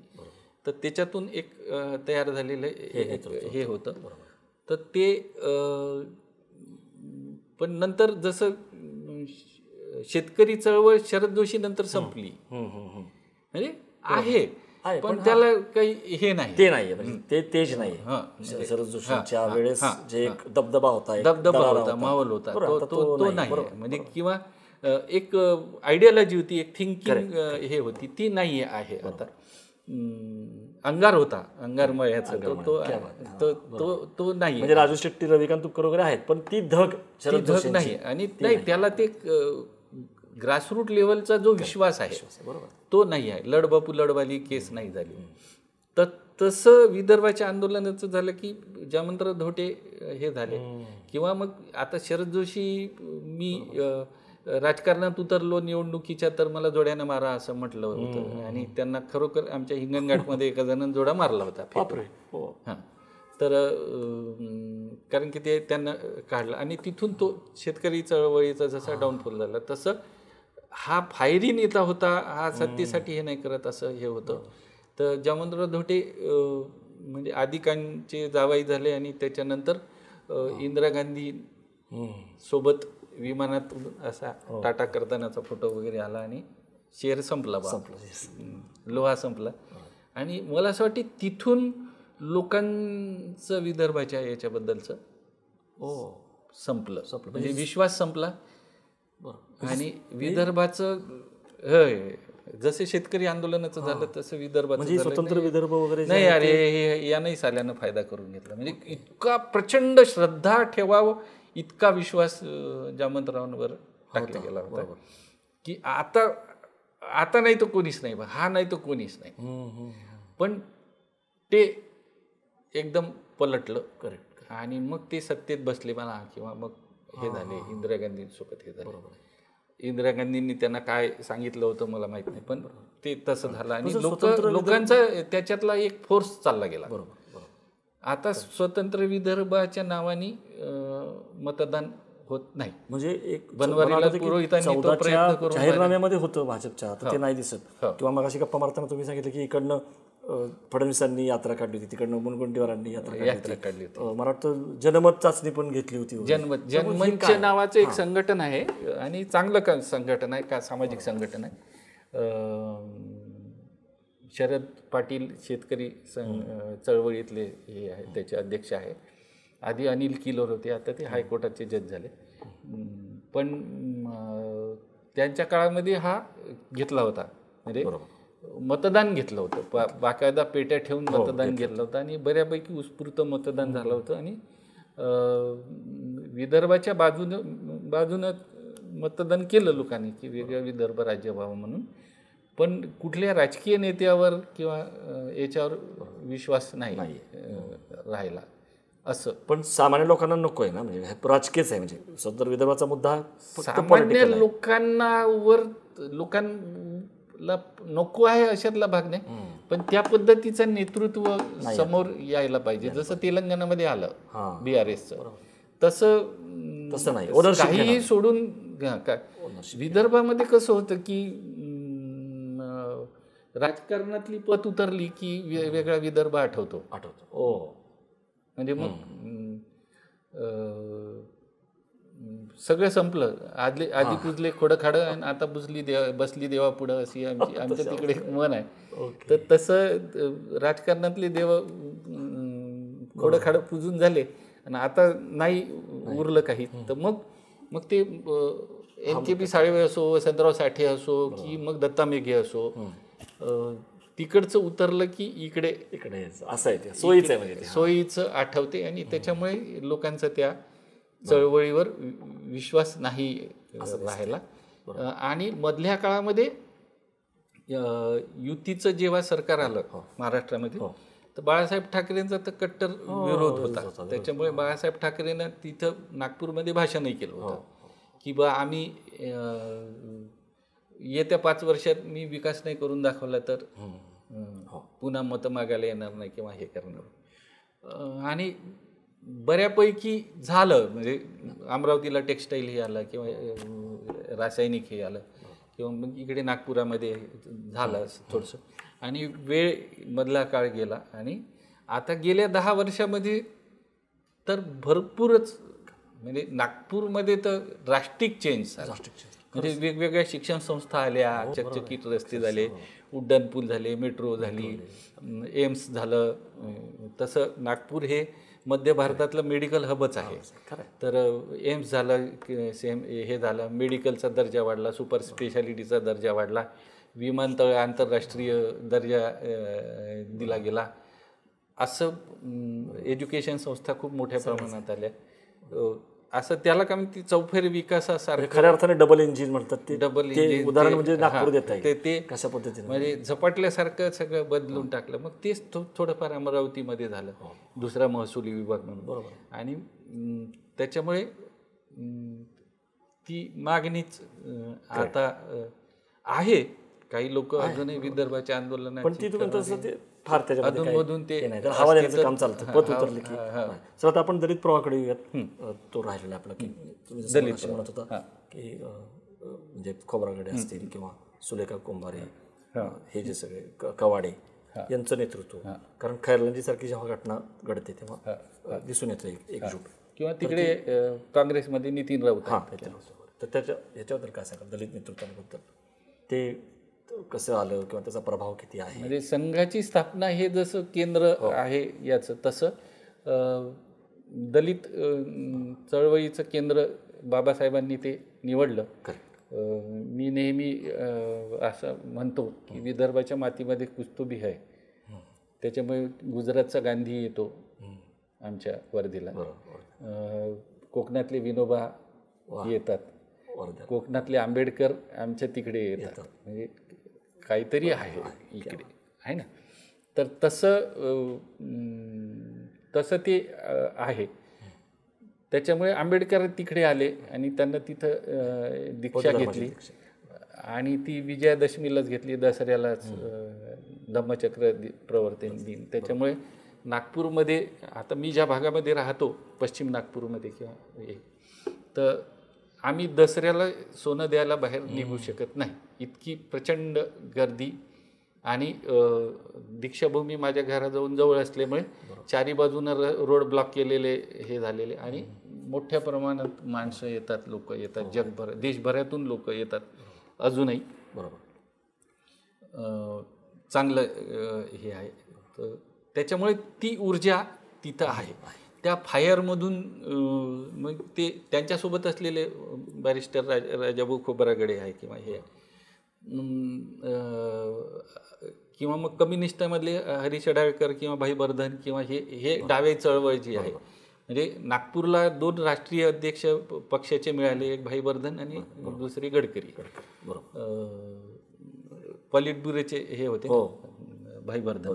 आणि पण त्या सगळ्या याच्यामध्ये एक हे होतं, म्हणजे भाई बर्धनांचा सत्कार केला तेव्हा त्याच्यात सत्कार समितीमध्ये नितीन गडकरी देखील होते किंवा सर्वपक्षीय लोक होते. किंवा सुलेखा कुंभारे नितीन गडकरींना भाऊ म्हणतात आणि राखी बांधायला जातात किंवा हे आहे. जोगेंद्र कवाडे हे होते, नितीन राऊत आहे. आणि नागपूरचं ते जसं तुम्ही विचारलं की हे लोक जातात, तसं मग हे राजभर असो किंवा हे असो, त्यांना दीक्षाभूमीवर संघभूमीवर जशी माथा टेकवायला जातात. बरोबर. करेक्ट. गुरुजींच्या या समाधी. आता मोदी येतात 14 एप्रिलला, अशी चर्चा येतात दीक्षाभूमीवरती, सभा पण आहे त्यांची नागपूर, अशी चर्चा आहे. तर तसंच दीक्षाभूमीवरही दलित चळवळीतली माणसं येतात. रोहित म्हणजे राजीव गांधी आले तरी जातात किंवा मग कन्हैया आला तरी जातात किंवा मोठे नेते जातातच तिथे. तर त्या याच्यातून फायरमधून ही माणसं जोगेंद्र कवाडे आले आणि जोगेंद्र कवाडेंनी मराठवाडा विद्यापीठाच्या नामांतरासाठी लॉंग मार्च काढला, खूप मोठा लॉंग मार्च काढला आणि तिथून जोगेंद्र कवाडे आले किंवा ही माणसं आली. पण शरद पवारांच्या काळापासून म्हणा किंवा ही सगळी माणसं म्हणजे दलित चळवळ ही सत्तेशी जोडली राहिली म्हणा किंवा मग आता जसं रामदास आठवले इकडे आहे. बरोबर. हे आहे. तर जोगेंद्र कवाडे शरद पवारांशी हे गेले किंवा त्यांचे विचार असतील म्हणजे एक वेळ ऐक्यही झालं होतं नागपूरमध्ये दलित ऐक्य झालं होतं आणि तेव्हा हे बाळासाहेब आंबेडकर जोगेंद्र कवाडे रामदास आठवले गजबिये हे सगळे एकत्र एका मंचावर आले आणि त्यांना ऐक्याची घोषणा दिली. त्याच्यात नितीन राऊतही होते. ऐक्याची घोषणा दिली आणि हे चौघही जण तेव्हा निवडून आले आणि ते नंतर ऐक्य फुटलं. पण ते ऐक्य त्या म्हणजे हे चौघे निवडून आले. पण हे जसं विदर्भाच्या भरोश्यावर मतदान नाही होत तसं केवळ यांच्या याच्यावर मतदान होऊ नाही शकत किंवा आपण सत्तेच्या मेनस्ट्रीममध्ये नाही येऊ शकत हे कळलं. त्याच्यामुळे ही माणसं सत्तेच्या जवळ सत्तेच्या पक्षात राहून मग त्यांच्याशी जोडले जाऊन असं हे राहिलं. त्याच्यामुळे यांचा स्वतंत्र असं म्हणजे मग काँग्रेसला मतदान करा किंवा आणि तुम्ही कशाला त्यांच्यासोबत जाता, काँग्रेसच तुमच्यासोबत आहे ना. तर त्याच्यामुळे काँग्रेसचं असं काँग्रेसमध्ये दलित नेते जसं नितीन राऊतांसारखे आले. तर याच्यामुळे ही माणसं वेगळी नाही राहिली म्हणजे यांचं स्वतंत्र असं एक नाही राहिलं. आता बाळासाहेब आंबेडकरांनी स्वतःचं केलं ते एक अस्तित्व स्वतःचं. पण म्हणजे रिपब्लिकन ऐक्य कधीच नाही शक्य असं मी तेव्हा टिपारनी नावाचं वऱ्हाडी भाषेत लिहायचं तेव्हा लिहिलं होतं जेव्हा हे झालं तेव्हा. पण ते आणि नंतर फुटलंही. मला खूप फोनही आले होते किंवा पत्रही आले होते तेव्हा शिव्या देणारे होते. जसं ऑनलाईन ट्रोलिंग होते तसं तेव्हा तुमचं खरं ठरल्यामुळं ते खरं. तर ते पण असं आहे की ते लोक सत्तेच्या जवळ राहिले अगदी सौम्य भाषेत म्हणायचं म्हटलं तर. आणि त्याच्यामुळे वेगळं अस्तित्व हे नाही होऊ शकलं. आणि आरक्षितेच्यामध्ये त्यांचा उमेदवार निवडून येईल वगैरे वगैरे. पण पुन्हा तेच ना की जसं बाळासाहेब आंबेडकर आता म्हणाले होते की तुम्ही सगळ्या जातीतले पुरोहित जर मान्य करत असाल तर मी संघासोबत येतो. महात्मा गांधींचा जो आग्रह होता की आरक्षित नसलेल्या मतदारसंघामध्ये देखील दलित उमेदवार दिला पाहिजे आणि तो निवडून आला पाहिजे, तसं नाही शक्य. अजूनही ती मानसिकता नाही. किंवा सोलापूर झालं होतं सुशीलकुमार शिंदे म्हणजे आरक्षित त्याच्यावर नसताना ते आले होते. बरोबर. पण अपवाद आहे तो. पण ती पुन्हा ते त्यांचं आडनाव शिंदे असं ते एक हे आहे. पण आता आपण सर थोडं रामटेक महत्त्वाचं आहे कारण रामटेक आता नागपूरचं आपण सगळं बघितलं. कारण रामटेकची जी ओळख आहे ती एक तर नरसिंहराव यांनी केलेलं म्हणजे ते प्रतिनिधी राहिले होते आणि आता तर ते खूप चर्चेत आलंय.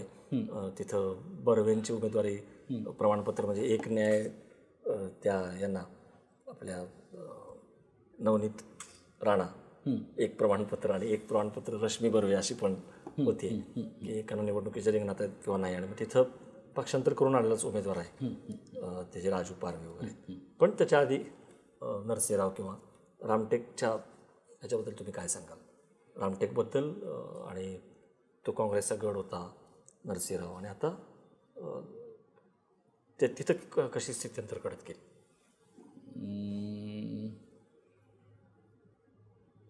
तेच पुन्हा तेच होतं की काँग्रेसच्या नावानं दगड ठेवला तरी तो निवडून येतो.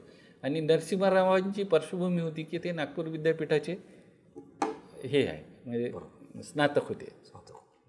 नरसिंहराव किंवा मग आमचे ज्यांच्या नावानं विश्वेश्वरय्या ही माणसं नागपूर विद्यापीठाची जोडल्या गेली होती किंवा अफिलेट. पण हे तर शिकले बरोबर.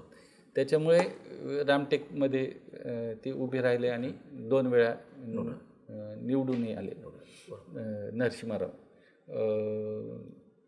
पण तसंच आहे की म्हणजे रामटेक तसा मग काँग्रेसचा गड असं म्हणता येईल. किंवा तेशिंगराव भोसले किंवा राणी चित्रलेखा भोसले असं एक होतं.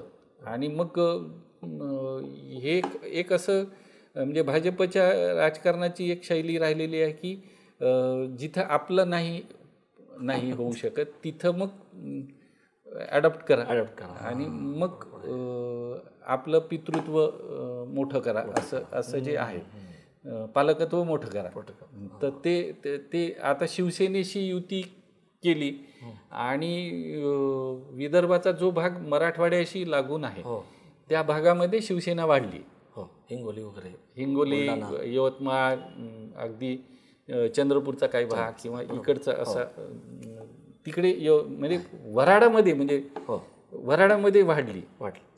जसं अमरावतीचे खासदार आतापर्यंत शिवसेनेचा होता. तर तसं हे आहे. आणि भाजपला यावेळी ते हे पक्ष जे तुम्ही म्हटलं ना की हे फोडले ते फोडले ते याच्यासाठीच होते की आताही हे सांगण्यात आलेलं आहे प्रत्येक आमदाराला की तुझ्या मतदारसंघामधून आपल्या उमेदवाराला जर मतदान नाही पडलं तर विधानसभेच्या वेळेस हिशोब केला जाईल. अगदी सरळ स्ट्रेट वे हे सांगितलं गेलेलं आहे. त्याच्यामुळे सगळे कामी लागलेले आहे किंवा जे तिकीट इच्छू लोक आहेत ते देखील कामी लागलेले आहेत. आणि ॲटोमॅटिकली भाजपच्या वाट्याच्या जागा वाढल्या या वाटाघाटीमध्ये, फोडाफोडीच्या वाटाघाटीमध्ये भाजपच्या याच्या जागा वाढल्या आणि यांच्या आमदारांना देखील यांच्या भाजपच्या उमेदवाराचं काम करावं लागेल. जसं अमरावतीमध्ये ते करावं लागेल तसं रामटेकमध्ये. पण आता रामटेक पुन्हा शिवसेनेला गेली आहे. पारवी काँग्रेस काँग्रेसवरून भाजपमधून मग आता भाजपचाच माणूस आहे. पण मग तुमच्याकडे उमेदवार नाही तर आमचा माणूस देतो असं आहे. म्हणजे इन दॅट वे शेवटी तो भाजपचा माणूस आहे. तर या पद्धतीनं तिथं हे झालं आणि मग तो जो गड आहे रामटेकचा तो शिवसेनेचा झाला. तिथं प्रकाश जाधव फायरी एक नेता झाला. त्यानं याची मोठी औद्योगिक याच्यातली खूप मोठी आंदोलनं केली, कामगारांची मोठी आंदोलनं केली आणि एकदम त्या काळात फायर होता. ते जसे छगन भुजबळ वगैरे सुरुवातीच्या काळामध्ये होतं तसं फायर होता. तर ते एकदा खासदार झाले आणि मग ती रामटेकची सीट शिवसेनेकडे गेली. आता म्हणजे जिल्ह्यात विभाजनामध्ये नागपूर भाजपकडे आणि रामटेक इकडे असं झालं. तिकडे एकदा मुकील वासनिकही निवडून आले रामटेकमध्ये. त्याच्यामुळे रामटेक ते आमच्या तिकडे असं म्हणतात पटातो टेक नाही तर रामटेक. तर ते पटातो टेक नाही तर रामटेकवाली केस आहे. म्हणजे अडचणी आली तर रामटेकमधून निवडून आणायचं ते असं आहे. असं आजची आहे. बरं सर, शेवटी आता आपण हे संपवताना परत मगाशी गप्पा मारताना तुम्ही जसं सांगितलं नागपूरचं वैशिष्ट्य की पेन्शनरांचा नागपूर बनून राहिला किंवा मुंबई पुण्याचं रेकग्निशन असल्याशिवाय हे होत नाही. पण आता हे चित्र अलीकडे बदललं असं वाटतं मला गेल्या 10 वर्षात ज्या पद्धतीने. नाही तरी पण अजूनही त्या पद्धतीनं औद्योगिक हे नाही झालं. म्हणजे मिहान सारखा प्रोजेक्ट मिहानचं हे आहे किंवा मग तिकडे आता मध्ये मागच्या अंबानी आले हे आले त्यांना ते रामदेव बाबा आले किंवा मग तिथं हे केलं असं. पण तिथं त्या जसं आता पुण्यामध्ये बारामतीकडे गेलं किंवा इकडे गेलं तर मोठ्या प्रमाणामध्ये इंडस्ट्री आली. तशी तिकडे इंडस्ट्री आली नाही. त्याची अजूनही आलेली नाही किंवा त्याची कारणं काय हे माहीत नाही. सोयीचं नाही आहे का किंवा काय दळणवळणासाठी सोयीचं नाही आहे का किंवा असं. पण देशाचं मध्य केंद्र आहे, खनिज भरपूर आहे, कामगार वर्ग म्हणजे लेबर आहे, मनुष्यशक्ती आहे, पाण्याचा एक प्रॉब्लेम आहे आणि वीज तुमची मध्य प्रदेशपेक्षा इकडे महाग आहे. त्याच्यामुळे मग उद्योग तिकडे जातात असं आहे. उद्योग पण उद्योग नाही वाढले आणि त्याच्यामुळे आणि ते इतक्या वर्षाचं संस्कार आहे की मुंबई पुणे म्हणजे असं. आणि कुठं आहे श्याम, कुठं आहे तर नाही श्यामची मुलं कुठं आहेत नाही पुण्याला आहे ना. ते उद्या मग पुण्याला ते लोकांच्या घरी जाऊन कपडे धुवत असला तरी पण पुण्याला आहे बा पुण्याला असं जे आहे. बरोबर सर, शेवटचा एक प्रश्न हा विचारायचा यासाठी की अलीकडं अशी एक चर्चा आहे की नागपूर ही क्राईम कॅपिटल पण झाली आणि याला म्हणजे एक असा अँगल पण आहे की खुद्द देवेंद्र फडणवीस यांच्याकडेच गृहमंत्रीपद आहे, आत्तासुद्धा आहे आणि मुख्यमंत्रीपद असताना पण आहे. पण त्यांचा असा दावा आहे की हा पण एक अपप्रचार आहे, असं काही नाही आहे. तर तुमचं निरीक्षण काय? कारण अक्कू यादवसारखी घटना ऐकलेली असते अक्कू यादव किंवा म्हणजे त्याच्या आधीची घटना पण म्हणजे एक नागपूर ला खरोखर असं काही क्राईम कॅपिटल वगैरे असं जे विरोधक म्हणतात असं काय आहे का तो एक प्रोपोगंडा किंवा अपप्रचारच आहे? हे बाब क्राईम हा म्हणजे तुम्ही पुण्याचा विचार केला, तुम्ही सोलापूरचा विचार केला, तुम्ही सोलापूरचे आहेत, ते एक जग आहे. हो, ते असतंच. म्हणजे मी नागपूरमध्ये 92 पासून आहे. यवतमाळहून 92ला लोकमतला लागलो आणि 92 पासून आहे. तेव्हा देखील गुन्हेगार होते, अंडरवर्ल्ड होती, त्यांच्याविषयीचं कुतूहल होतं. काही प्रमाणामध्ये काही लोकांना आदरही वाटत, प्राऊड असं. त्यांचे वेगवेगळे जे किस्से सांगितले जायचे ते होते, सगळंच होतं. आताही आहे ते. तेव्हाही अक्कू यादव झालं होतं किंवा भर रस्त्यात खून झाला बा, हॉटेलमध्ये मारून टाकलं. म्हणजे मी लोकमतला असताना समोरच एक हॉटेल आहे, महाराष्ट्र हॉटेल. मी तिकडे जस्ट खाऊन बाहेर आलो आणि पाणठेल्यावर होतं, तर माझ्यासमोर दुपारी 2 वाजता अगदी तलवारीनं खांडोळी केली. म्हणजे गादी धुनकते ना, तसं धुनकलं डोळ्यासमोर माझ्या. तर आता ते पुन्हा तेच की संघभूमीवर जाणाऱ्यांकडे आता लक्ष जातं. तेव्हा वाजपेयी आले, निघून गेले तरी लोकांच्या लक्षात नव्हतं येत. तसं आता देवेंद्र फडणवीस आहे, मुख्यमंत्री आहे, गृहमंत्री आहे, आणि मग साधा एक खून झाला तरी आता तेव्हाही भर कोर्टामध्ये खून झाला होता दुपारी 2 वाजता कोर्टामध्ये. म्हणजे जजच्या बेंचच्या बाहेर आलं की जे कॉरिडॉर आहे तिथं भर दिवसा खून झाला. हायकोर्टामध्ये झालेला आहे नागपूरमध्ये. आणि शेवटी आता जमिनीला भाव वाढत चालले, ते माफी सगळीकडेच जे आहे ते आहे. गुन्हेगारी जगत जिथं आहे तसं आहे. सर, आपण शेवट करूयात अर्थातच साहित्य विश्व, म्हणजे या सगळ्या चर्चेचा. म्हणजे नागपूरचं ते एक आवडतं, तुमचं आवडतं आहे आणि नागपूरचं एक वैशिष्ट्य ठरलेलं आहे. म्हणजे अगदी मी सगळ्यांची नावं नाही घेत, पण एलकुंचवार, ग्रेस, सुरेश भट, तर भालभोळे, तर तुम्ही त्याच्याबद्दल काय सांगाल? साहित्य राम शेवाळकर आणि नागपूर. नाही, नागपूरचं साहित्य विश्व म्हणजे अगदी तिकडून आपले दारव्हेकर मास्तरांपासून पुरुषोत्तम दारव्हेकर नाटकाच्या याच्यातले, किंवा मधुकर आष्टीकर किंवा मधुक पांडे, हिंदी आणि मराठी दोन्ही तिथं आहे. उर्दूचं हे आहे, चांगलं हे आहे, चांगलं प्रभाव आहे आणि साहित्य मोठ्या प्रमाणामध्ये लिहिलं जाते. आणि ही मोठी म्हणजे ही माणसं होती. आणि विशेष म्हणजे यांच्यातले कोणीही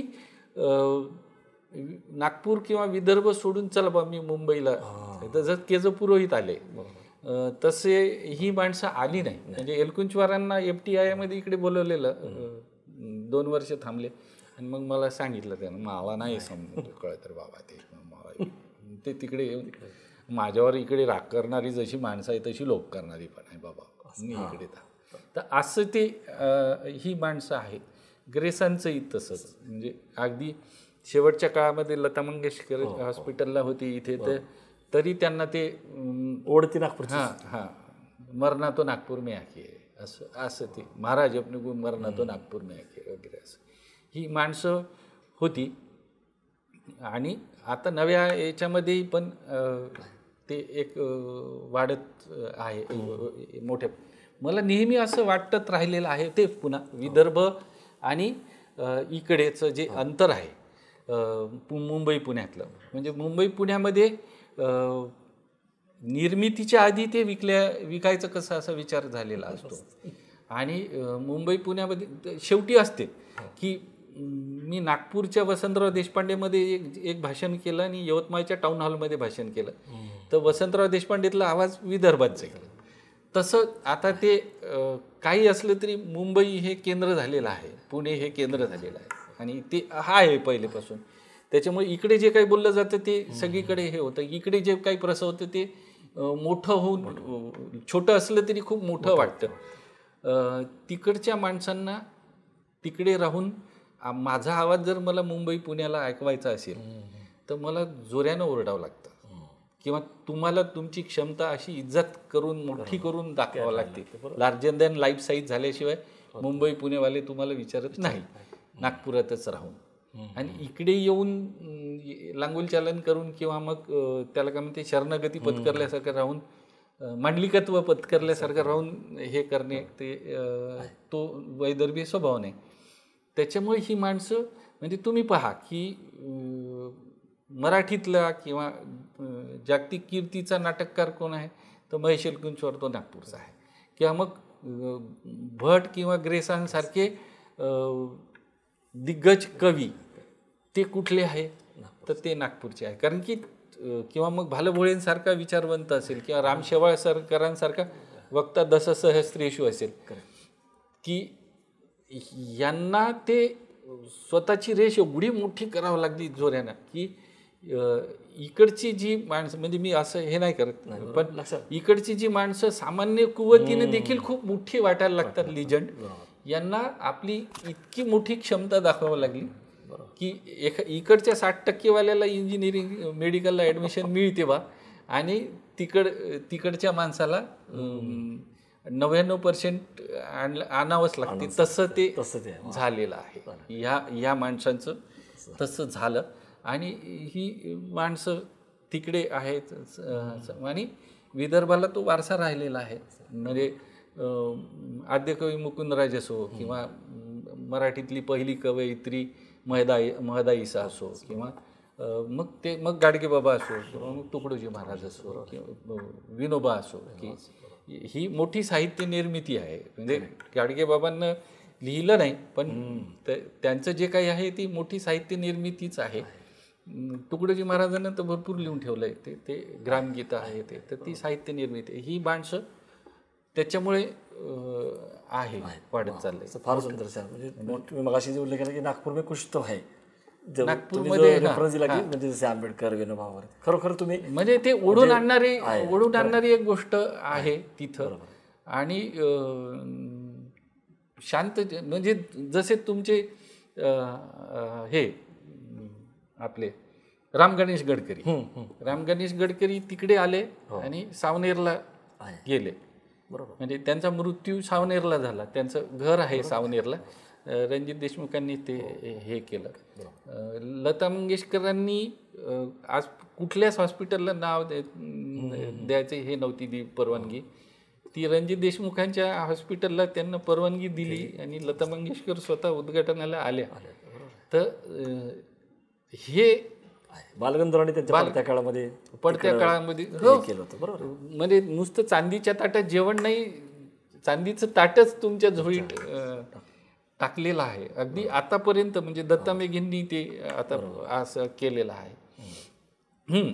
आता थोडंसं सांस्कृतिकदृष्ट्या ती खंत आहे की तिकडे ते विजन नाही आहे, पॉलिटिकल विजन नाही आहे म्हणा किंवा what ever it may be. म्हणजे गडकरी सांस्कृतिक महोत्सव मोठ्या प्रमाणात घेतात पण विदर्भामध्ये जिल्ह्याच्या ठिकाणी हे नाही आहे, थिएटर्स नाही.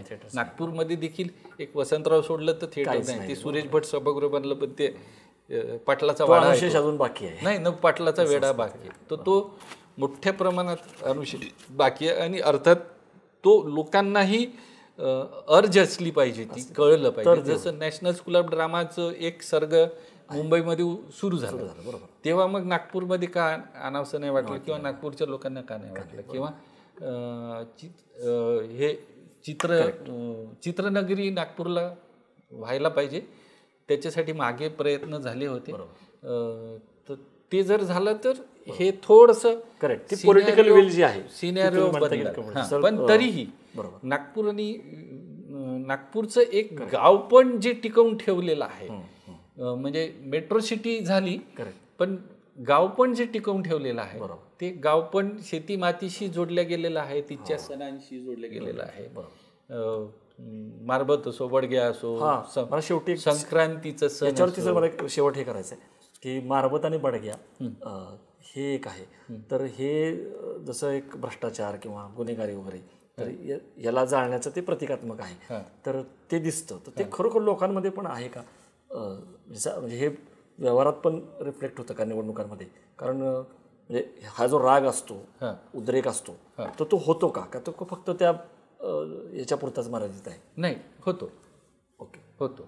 तर थोडक्यात सांगा ते बडग्या आणि मारबत काय आहे, कशात आलं ते? प्रतिकात्मक जरी असलं तरी, किंवा ते काळी मस्कऱ्या वगैरे म्हणजे काळी मारबत, पिवळी मारबत ते भोसलेंच्या काळापासून आले.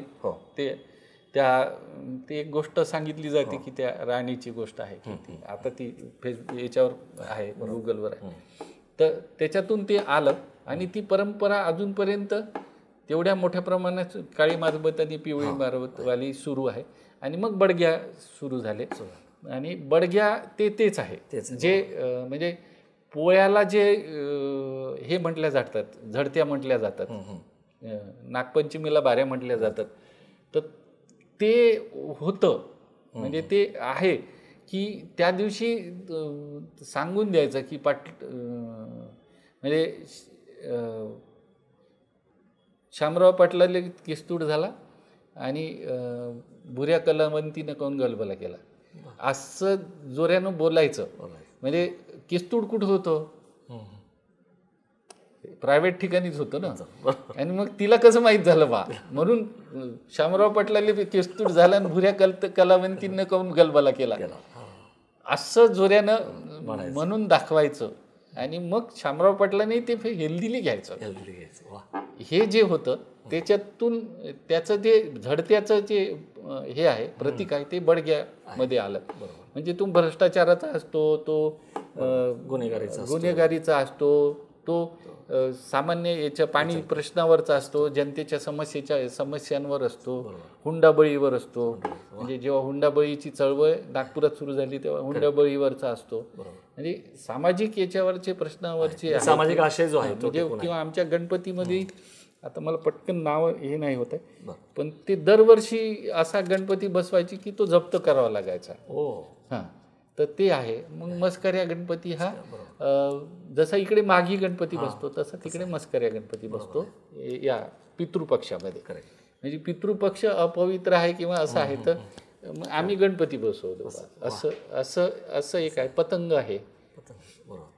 असे नागपुरातले महोत्सव हा एक वेगळा ब्रँड आहे. नागपुरातलं खाणंपिणं हा एक विषय आहे. आणि त्या सगळ्या याच्यातून आणि पर्यावरणातून माणसं घडतात. तशी माणसं त्या याच्यातून घडतात. म्हणजे तर्रीपोळे किंवा सावजी किंवा मग नागपुरातले बैद्यनाथ किंवा हल्दीराम किंवा अशी मोठाले ब्रँडचे देश पातळीवर गेले. सर, तुम्ही खूप सुरेख सांगितलं. म्हणजे तासभराहून अधिक बोलावलं तितकं कमी आहे, वेळेची मर्यादा अर्थात आहे. परंतु तुम्ही खूप तपशीलवारपणे काय नागपूरची संस्कृती आहे, नागपूरचा एक स्वभाव कसा आहे आणि तिथली स्थित्यंतरं कशी घडत गेली, राजकीय असतील, सामाजिक असेल, तिथलं साहित्य विश्व असेल, या सगळं खूप धन्यवाद तुमचे या चर्चेबद्दल. जिल्ह्याची स्थित्यंतरं नागपूर या भागामध्ये आपण इथंच थांबतोय. श्याम पेठकर सरांनी खूप विस्तृतपणे माहिती दिलेली आहे. तुम्हाला हा कार्यक्रम, हा एपिसोड कसा वाटला, तुमच्या प्रतिक्रिया कमेंट बॉक्समध्ये नक्की कळवा. आणि पुन्हा आणखी नव्या जिल्ह्यासह आपण लवकरच भेटू. तोपर्यंत धन्यवाद.